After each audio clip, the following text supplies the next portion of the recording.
Ruslan. I've made this statement and people get really mad at me for making this statement. I think in the last 100 years, the biggest threat to the spreading of the good news of Jesus is Christian fundamentalism. Because what it does is you take your little thing, whether it's more babies, whether it's you can't have dreadlocks, whether it's your dress is not, you got you, you can't, locks, don't call them dreadlocks. Excuse me, locks. You can't have women can't wear pants. You can't listen to secular music. You can't do this. You can't do that. Right. And we take those conviction, personal preferences, and we escalate them to the position of essential doctrines. And then we then take that mentality and go and evangelize into other people's cultures, not understanding that so much of that is cultural. Like that is literally, cultural. Absolutely. And so there's a difference between saying, hey, there's a cultural disconnect. I'll give you an example, a brief example. The Chandler Moore thing. Did you see that? Where his wife? I did. Yeah, his wife. She was twerking on him. Took a photo. It posted it. Maybe he shouldn't have posted it. She better twerk on that man. Right. And so again, this is a cultural disconnect, right? Because some people saw that and thought that is a sexual act, right? And other people saw it and go, oh, she just having fun twerking on her husband. Like, praise God, Yeah. And so it just goes to show how much of one segment can see something. And then what the issue is, then they segment and they escalate it to a black and white issue and say, this is absolutely wrong, always, forever. And I'm like, well, you go to parts of the Caribbean and the way they dance might not be the way you want them to dance. You go parts of Africa, and so I think that's and then you shut it down. You're right. And then you shut it down and you say, oh, that's inappropriate. That's not godly. And it's like, wait a minute, you can't do this and ignore people's culture because their culture is not synonymous with their, biblical essential doctrines, right? And when it is, then we adjust, right? So I think that's the part that's so frustrating to me, and I see it all the time. And people get mad at me because I'm like, yo, like if you're a fundamentalist and you see the entire world in black and white, like you're probably not gonna like my channel. Like you probably should just not watch my video because we're gonna see nuance. You use that word nuance a lot in the word. Nuance. And I want to get into this last section, which hold on. Let me get the last section. But it's funny even about the Chandler Moore thing because I don't really even follow him like that. I like the music. It's funny how I just saw that post and I almost did a video because I was like, I'm more appalled that people ain't giving this brother sexual advice as he's moving into his, because here's the thing, we want to shame sexual acts, but guess what?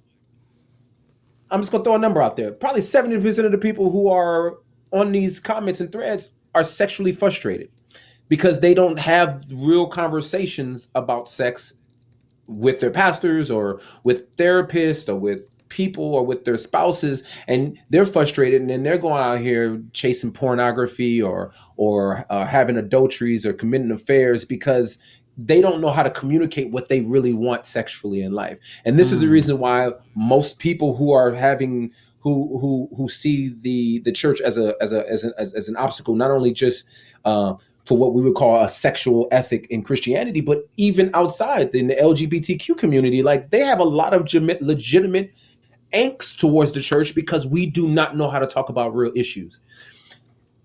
Politics. I don't understand. Like sex and politics are two things that people hold most dear in their life. And for some reason, you hardly ever hear real, genuine, thoughtful, nuanced, there's that word again, conversations about these things. So where people can actually ask genuine questions and feel like, man, like here's these things that I really want to work on, I really want to talk through. And so when I'm looking at a post like that, I'm like, man, I hope he has some buddies who are like, look, man, if this is you and your wife's first time having sex, here's some things you need to think through.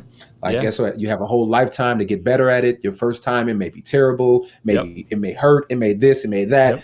Don't go in there seeing her as some tool to accomplish all of the sexual fantasies that you want. Like, these are the things that people need to talk about, but they don't. They rather say, hey, shut it down. Don't talk about it. Ignore the temptations. Ignore the compulsions. It's like, no, man, address them and talk to them like a sensible individual who understands that God has given you the tools to think deeply about it. So anyway. That's good, man. That's good. So let's get into this. You describe depravity or original sin in such a brilliant way. And I want to hear, since you've evolved and gotten tapped into your more creative side and all these different things, I want to hear if your theology has evolved, because we were all a part of Christian hip hop during the Reformed and Restless thing. Everyone was a 1,000-point Calvinist. Muggs was running around here with, John Piper sponsored tours and tour buses. Oh, you trying to shade right now. You trying to shade right now. So shout out to John Piper, by the way. This is one of my favorite Calvinists. But you have this section here, and this is really good. It's page 10, and I posted this on Instagram because this is just like, I was like, man, this is so good.